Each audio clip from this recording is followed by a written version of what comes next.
The other side of the conversation that we have to have is the ease with which you can get your hands on weapons that can kill this many people that quickly. I mean, if we're not going to have that conversation, then what's the point? And I knew as soon as we got over Sandy Hook, where little children were killed, I think we were hurt as a nation for what, 18 hours? Maybe those who have a little more of a heart, we were hurt for some weeks. But eventually the entire nation moved on, even those who were heartbroken. And we did nothing to actually change the ease with which people can get these type of weapons.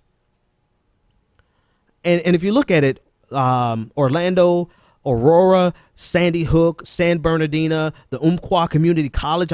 I mean, so many you can't even keep up with them. They were all done by AR-15s or AR-15 styled weapons.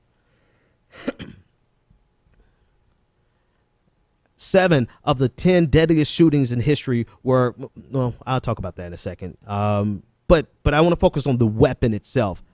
And the fact that the NRA says the AR-15 is used for home defense and hunting.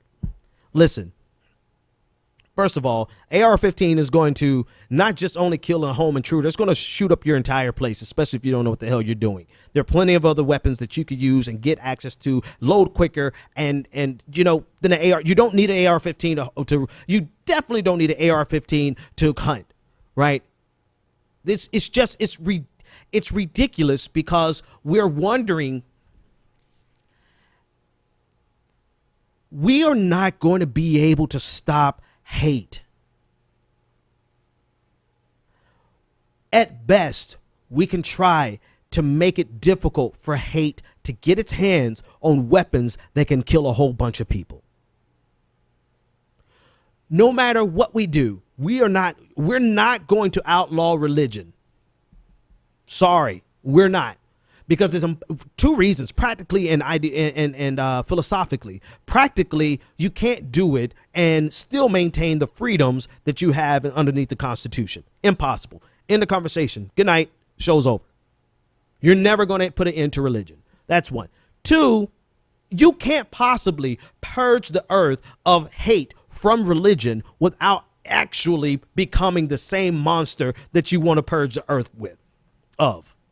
You can't. You cannot possibly get rid of religion without becoming worse than religion. So, and hate is not limited to religion. We can probably argue about this for years, but hate did not originate from religion. Hate is a part of the human condition. It will always be here. Twisted evil ideologies will always be here. People who want to cause harm and mayhem will always be here. And the thing that we keep neglecting in these conversations is, how can we minimize the type of damage that this type of hatred can inflict?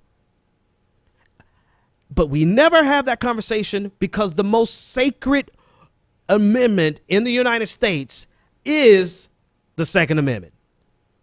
I believe you have Christians who will put down their freedom of religion just so that they can get their hands on a damn AR-15. And the way I know that they're willing to sacrifice the freedom of religion is because they're willing to consider rounding up Muslims, even if they're U.S. citizens. They would rather think about that. How can we implement that and try that despite the unconstitutionality of that entire concept, but would never even consider banning the AR-15? The most sacred thing to these imbeciles are their guns.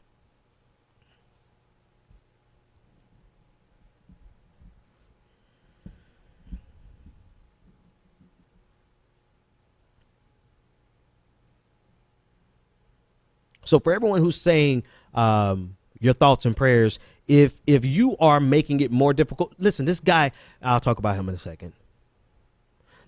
There's still people on terrorist watch lists who have the ability to get their hands on these types of weapons.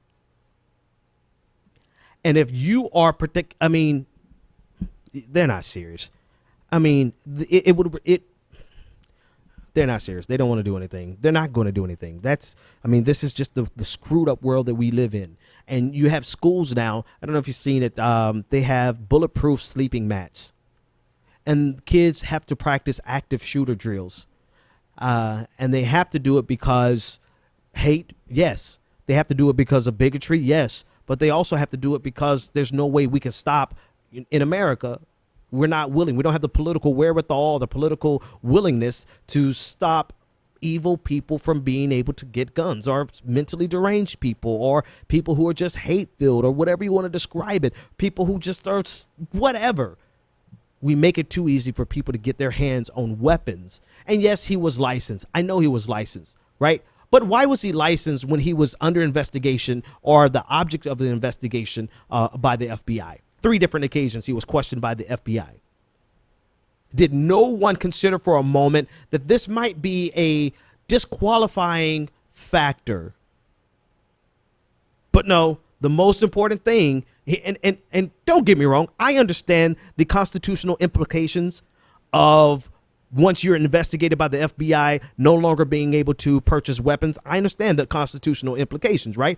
It's not the direct answer. I get it. I'm just throwing that out there because we're more willing to consider banning Muslims than we are even making it more difficult to get our hands on a damn AR-15. So if you're going to talk about the unconstitutionality of taking someone on the FBI watch list or the terrorist watch list, or someone who's been questioned by the FBI and saying you're no longer qualified to get your hands on an AR-15, which to me makes perfect sense, even though it may be questionable constitutional wise, if you're not willing to consider that, then how in the blue hell are you willing to even consider banning someone just because they are Muslim?